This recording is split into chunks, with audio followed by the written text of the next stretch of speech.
y ya, bienvenidísimo. Entonces, antes que nada, me encantaría que te presentes porque sé que eres una de las personas de las que conozco haciendo mucha investigación, que han pasado por este podcast y también que conozco en el mundo de la salud, que tiene demasiado conocimiento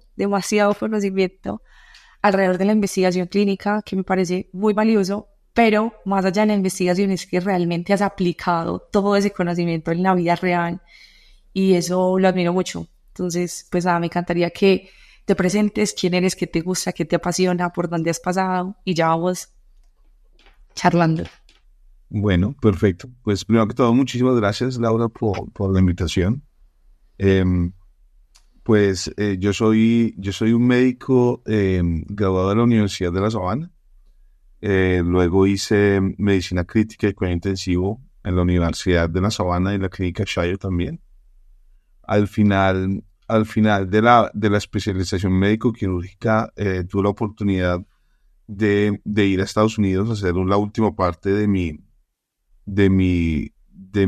formación clínica, con un doctor que me gustaba mucho, su enfoque, y era sobre las infecciones pulmonares, ¿no? Entonces, mi objetivo era aprender más de las infecciones pulmonares y por eso me fui para Texas. Y estando allá, pues como que me enamoré de la investigación, ¿no? Creo que la investigación en mi formación promedio de pregrado, aunque tenía algunos énfasis en la investigación y cosas, realmente uno cuando está tan joven no le presta mucha atención a eso, ¿no? Y yo pensaba, no, pero es que yo quiero soy médico, no me interesa mucho este tema de la estadística y estas cosas. A mí no me interesaba mucho. Entonces realmente yo, soy sincero, no aprendí mucho de investigación. Pero cuando estaba en Estados Unidos, tuve la oportunidad, también me dijeron como, tenemos un proyecto con un profesor de ciencias básicas, vaya y trabaje con él y nos cuenta, ¿no? Y claro, a ese momento me fui al laboratorio y empecé a trabajar con ratoncitos, y empecé de ensayos clínicos y me encantó. Entonces salió la oportunidad, había un doctorado en ese momento ya que lo hacen entre todas las universidades de Texas. Eh, Me presenté con las expectativas muy bajas porque nunca había aceptado un estudiante internacional y fui el primer estudiante internacional que aceptaron un programa de una cosa que se llama Translation Science o ciencia translacional en español. Eh, y empecé a estudiar eso, ¿no? Entonces empecé a estudiar eso y y Translation Science, bueno, me lo vas a preguntar más adelante y hablaremos de eso, pero es como esa interacción entre la clínica y el laboratorio, ¿no? Más o menos. Es Me como encanta porque llevas la investigación a la realidad de generar valor.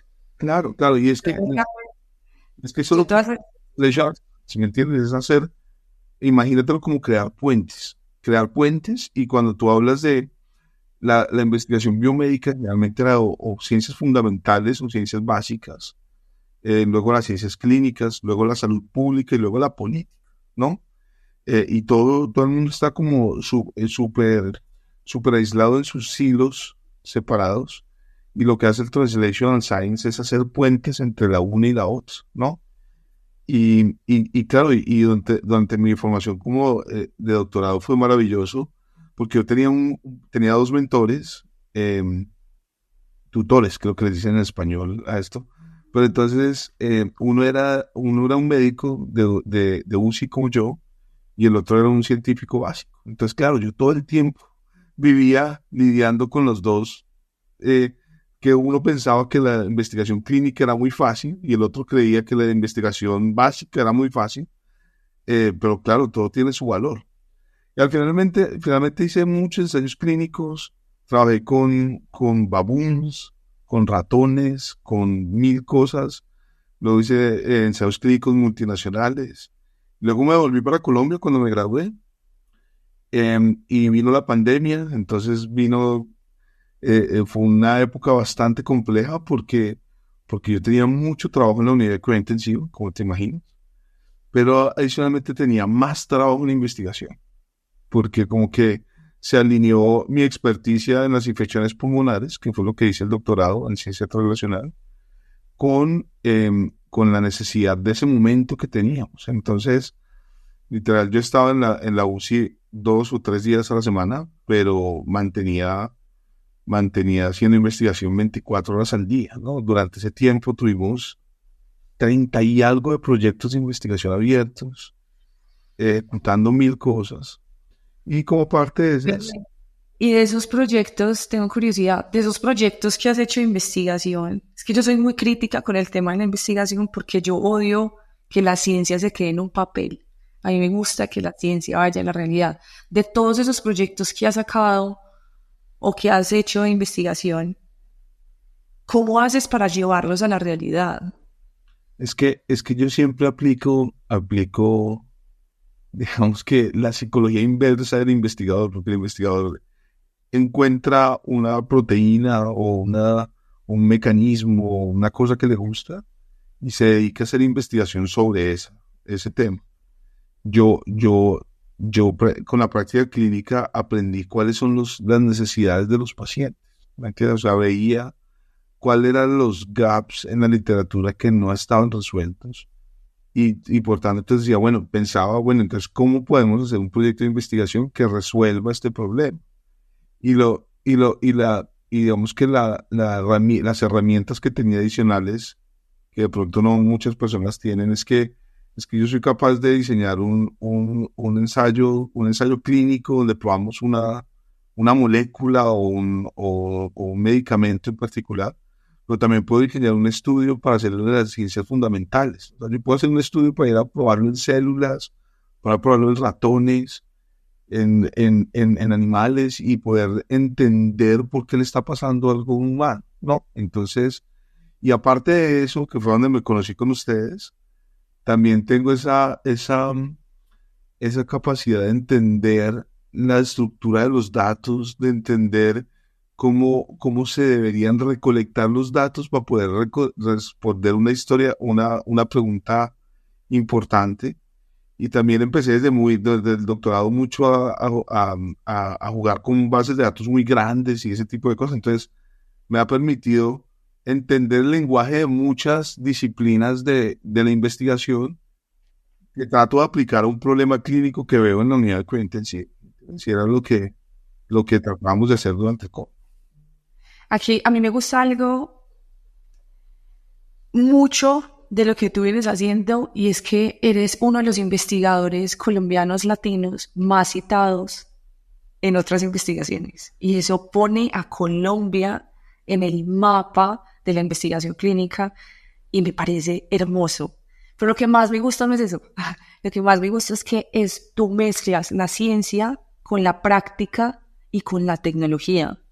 Entonces me encantaría que hagamos doble clic ahí y que nos vayamos en ese momento que nos conocimos, que Arcángel te conoció a ti, que fue literalmente en medio de una pandemia.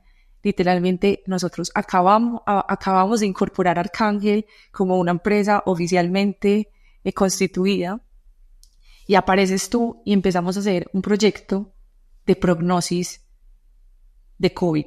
O más era un proyecto para predecir, un modelo de inteligencia artificial para predecir complicaciones en hospitalización, quiénes iban a llegar a una unidad de cuidados intensivos. Me encantaría que hablemos de esto. ¿Cómo empezó esto?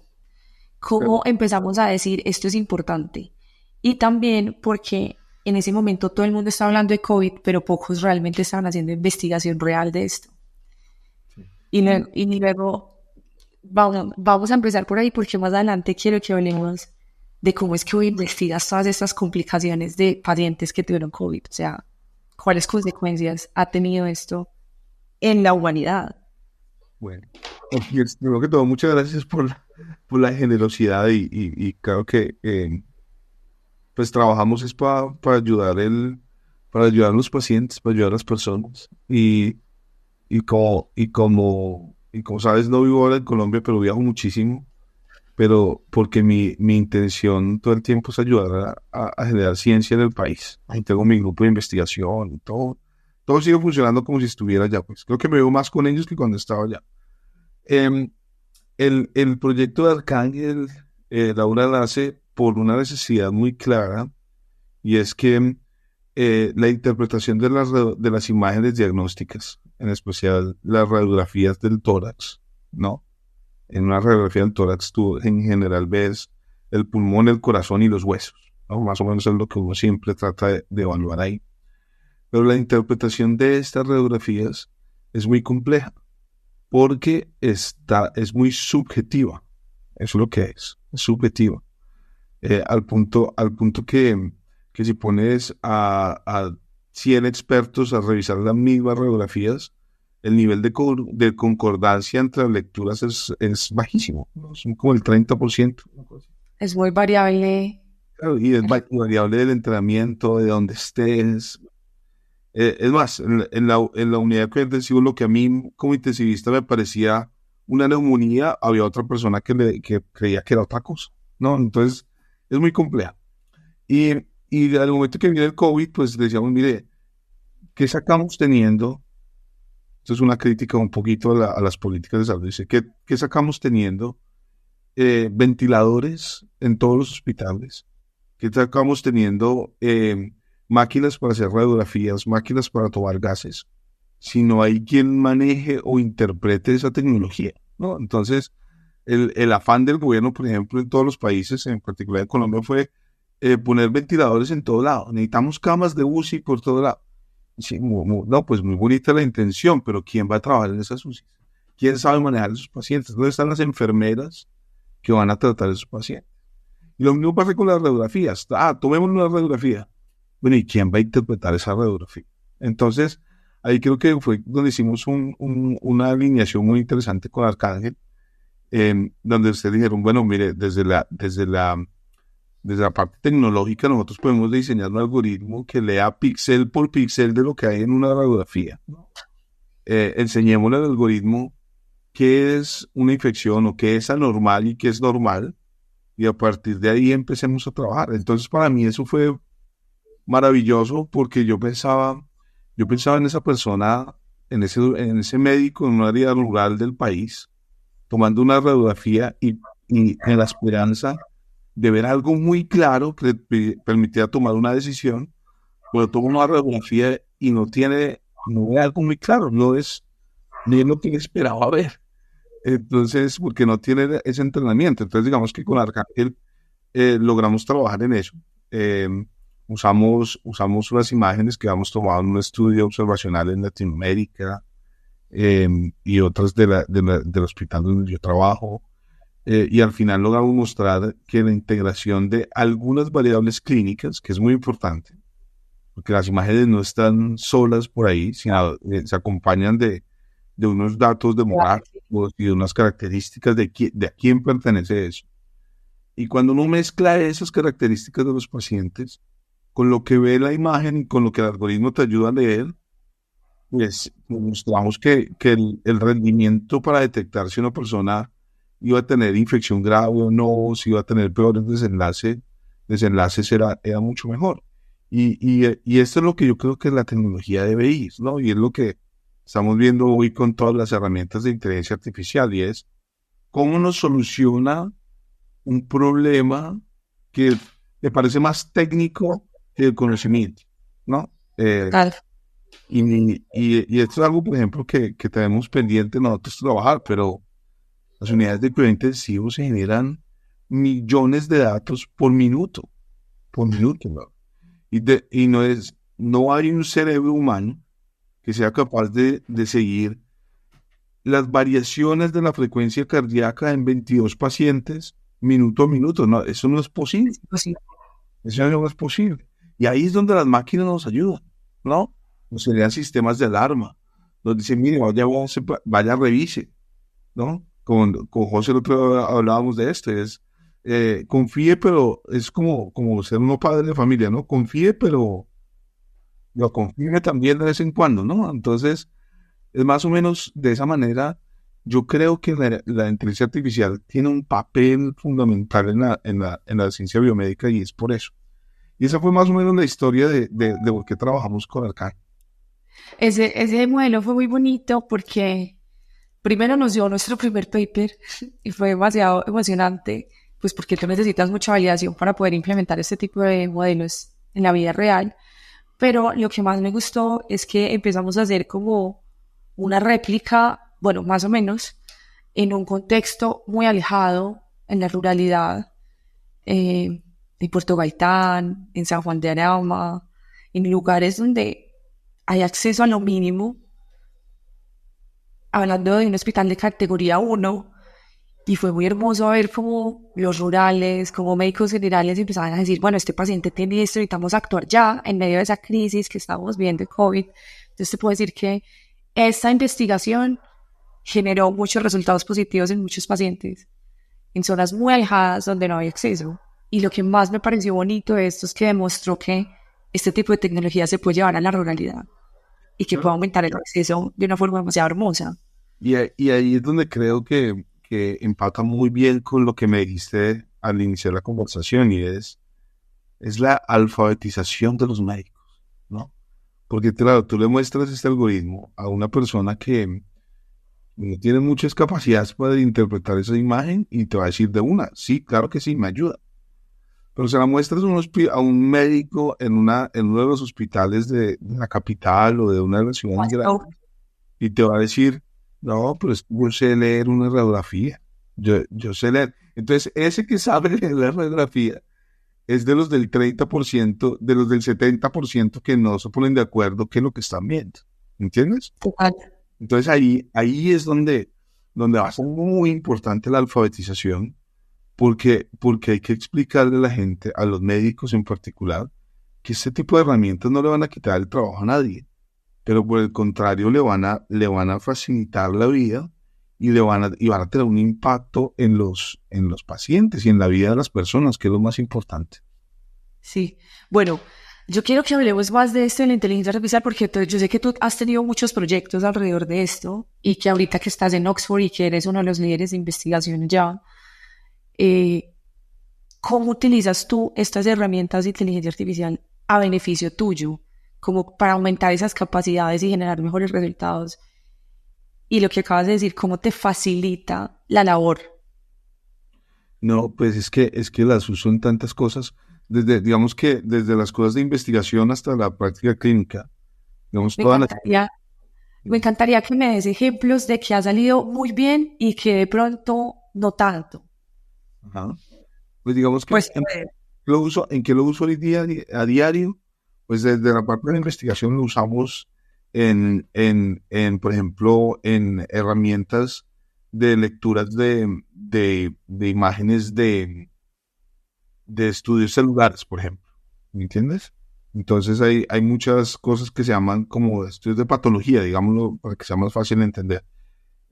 Cuando hacen biopsias y ves características de las células y eso, hay herramientas de inteligencia artificial que te ayudan a contar las células que están infectadas, a contar las células que están deformes, a contar a ese tipo de características que son muy mecánicas, y eso lo usamos todo el tiempo.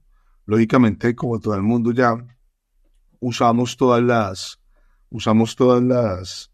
herramientas pues para hacer las minutas de las reuniones, para, para tener un montón de archivos de Excel o Word y tratar de unificarlas, de tratar de sacar resúmenes, bueno, todas esas vainas que son súper útiles tengo una herramienta, por ejemplo, para ayudarme a organizar el calendario, que es me salva la vida. Y desde la parte del cuidado de los pacientes, estamos trabajando muchísimo en los algoritmos de predicción y generación de alarmas, ¿no? Y es eso, es usando esos miles, millones de datos que hay en la unidad de cuidado intensivo para ayudarle a los médicos, para decirle, eh, si el algoritmo le da una alarma de que posiblemente un paciente esté sangrando, revise. O posiblemente está teniendo una infección intrahospitalaria. ay, Felipe, yo tengo una pregunta ahí porque nosotros estamos haciendo un modelo similar a ese y algo que siempre ha surgido de duda, bueno, pues apenas se está iterando, ¿no? Y algo que siempre ha sido como un reto es que todos estos monitores en cuidados intensivos generan alarmas por todo. Entonces, ¿cómo haces para aumentar el hit rate de las que sí son reales, de las que no? Porque esto genera alarma Porque por no puedes- todo, porque la solución para eso es que no puedes ver una sola cosa, ¿me entiendes? O sea, si bonificado. estás haciendo un sistema de alarmas como el de la alarma de los monitores de la unidad de cuidado intensivo, no estás trayendo nada nuevo, ¿no? Porque la, la, la alarma se dispara si tienes una saturación de oxígeno menor de 90.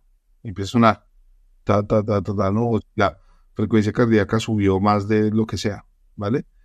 Pero cuando tú integras todas las posibles variables, dices, le das unas condiciones, le dices si tiene esta por este nivel, este en este nivel, no tiene esta otra cosa, no tiene...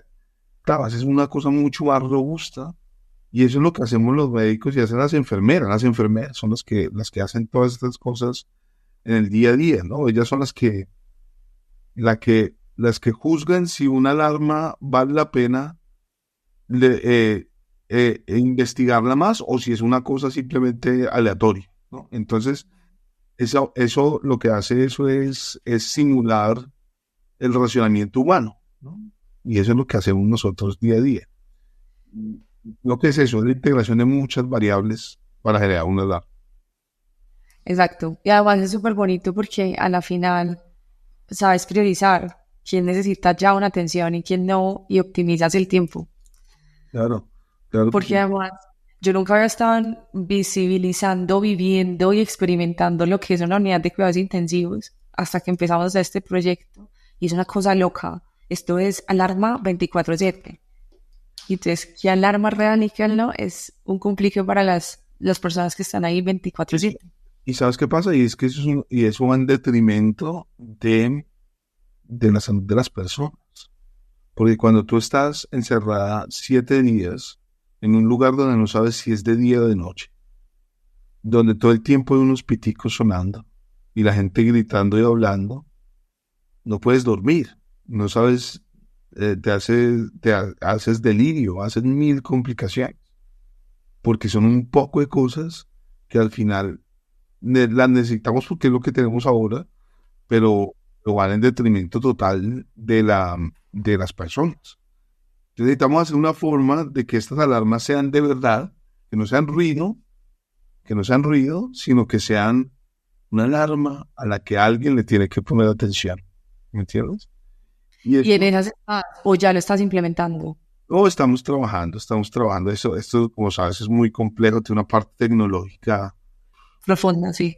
súper compleja porque, claro, todos los equipos que se usan en todas las unidades de intensivo son de distintas marcas, distintos softwares, Al final, solo la extracción de los datos es súper compleja. Y después la capacidad computacional que necesitas para que esto se haga en tiempo real, pues nosotros estamos muy lejos de eso, ¿no? Necesitamos Bárbaro.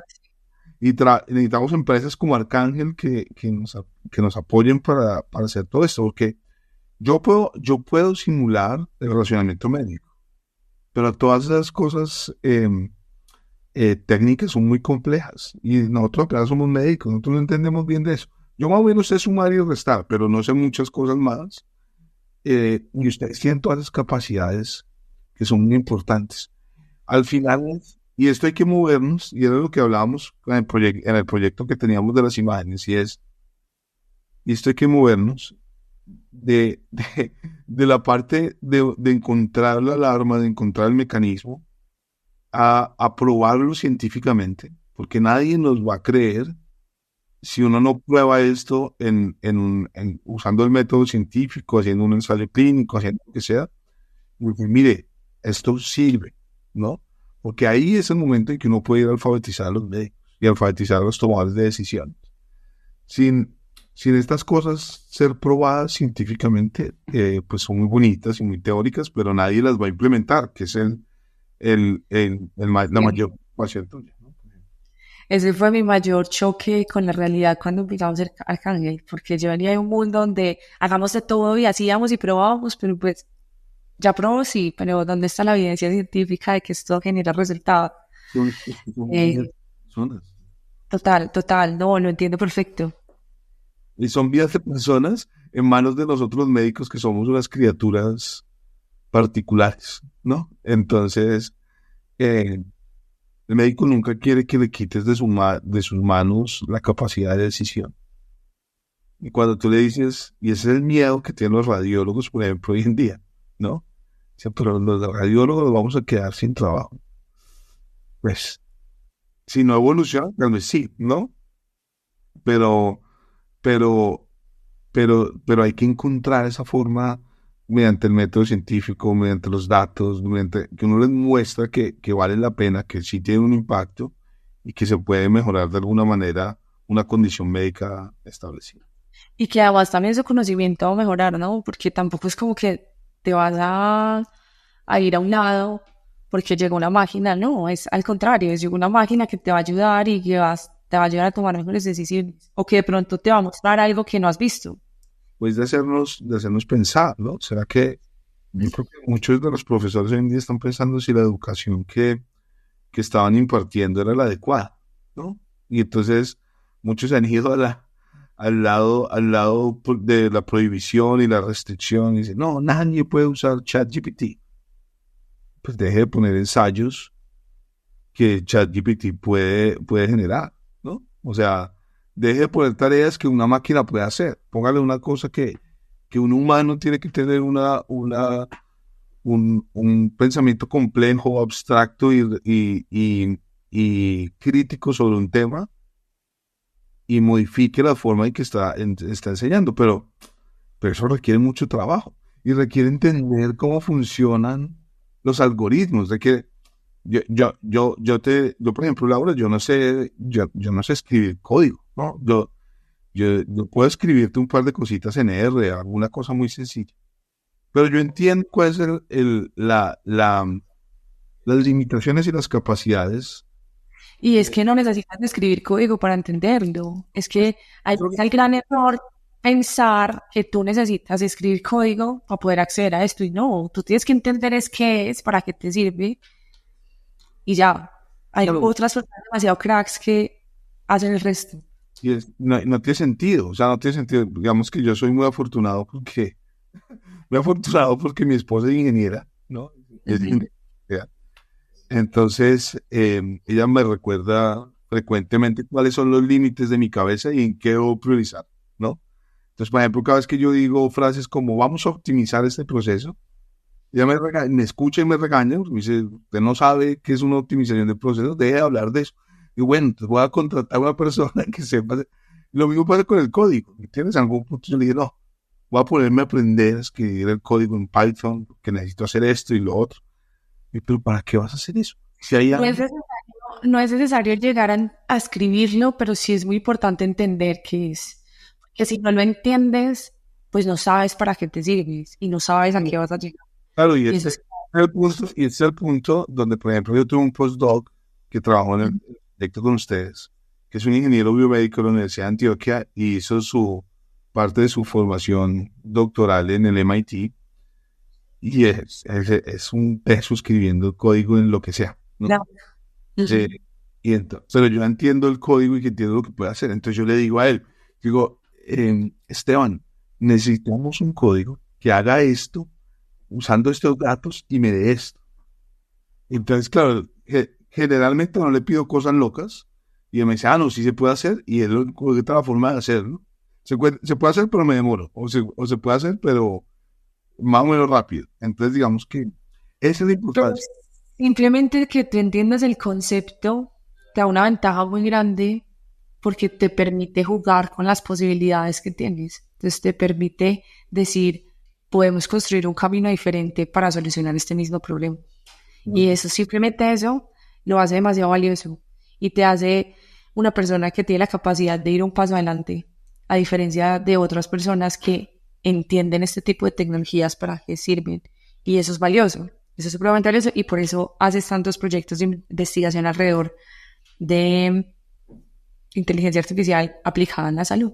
Claro, claro, claro. Y cuando le pones a eso como las herramientas que tengo de las ciencias fundamentales y de los ratones y de qué pasa, son los mecanismos, yo creo que eso es muy interesante. Al final es todas las herramientas que uno aprende en la vida, y esto se lo digo a mis estudiantes, ya, algo. Aprender siempre, siempre es ganancia. Entonces, por eso es que me apasionan los libros, porque y, y leo en mil cosas, ¿no? Historia de organizaciones, de management, de finanzas, de todo. Porque yo creo que todo eso, y eso es un libro muy bueno que te lo recomiendo, que se llama Range, o Range, el autor que no me acuerdo. Y el argumento es ese, mire, cuando usted tiene más herramientas, puede aplicarlas a distintas cosas. Y yo no sé si tú sabes de este proyecto que te lo voy a contar rápidamente. ¿De unas? Imagínate que llegó un nuevo presidente a la NASA, ¿no? Hace unos años, ¿no?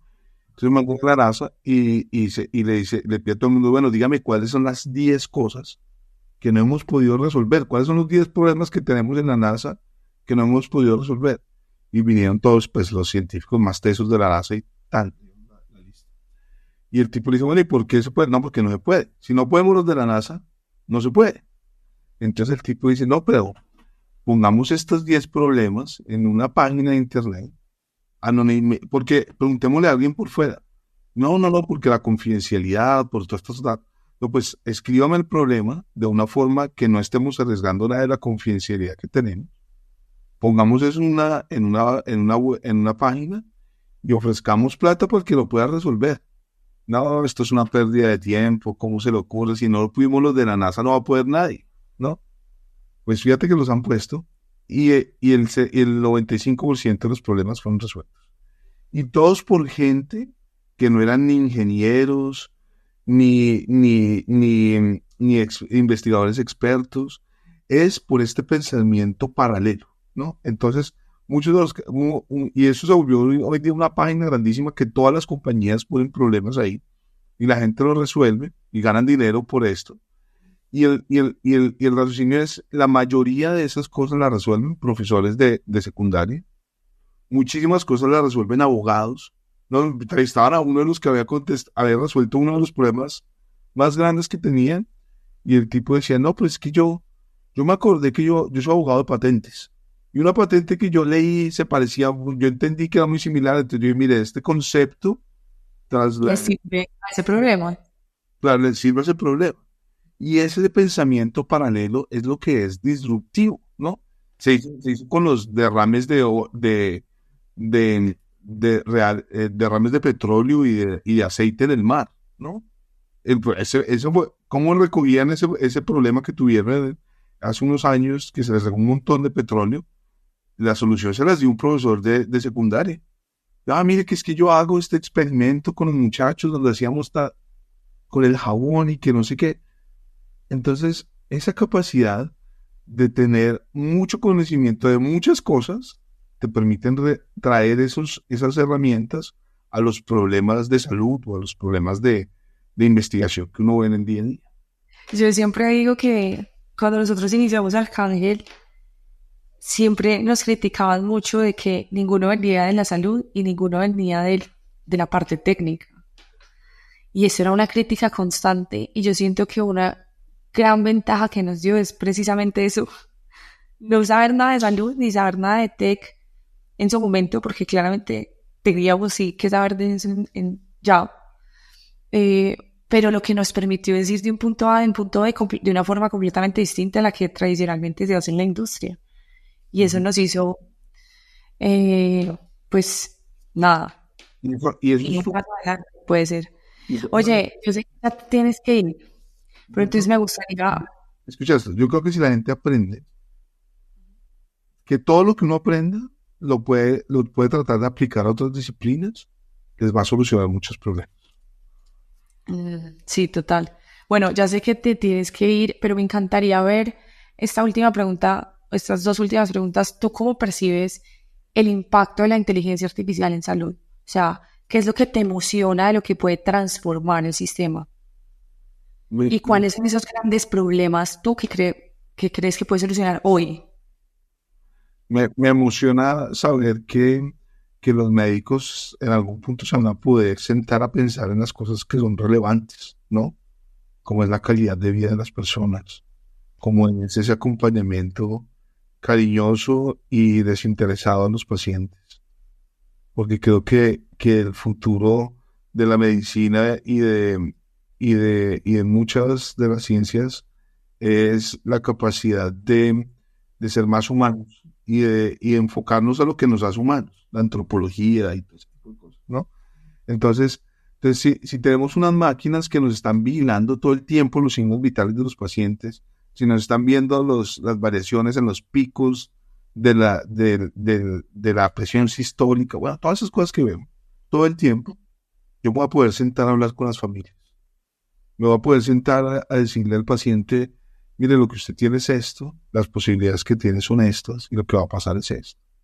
Voy a poder sentar a cogerle la mano a las personas y poder discutir las cosas que para mí son realmente importantes, y es acompañarlos en ese proceso de decisión y de enfermedad. Es que la enfermedad es dura, no importa sea leve o grave, ¿no?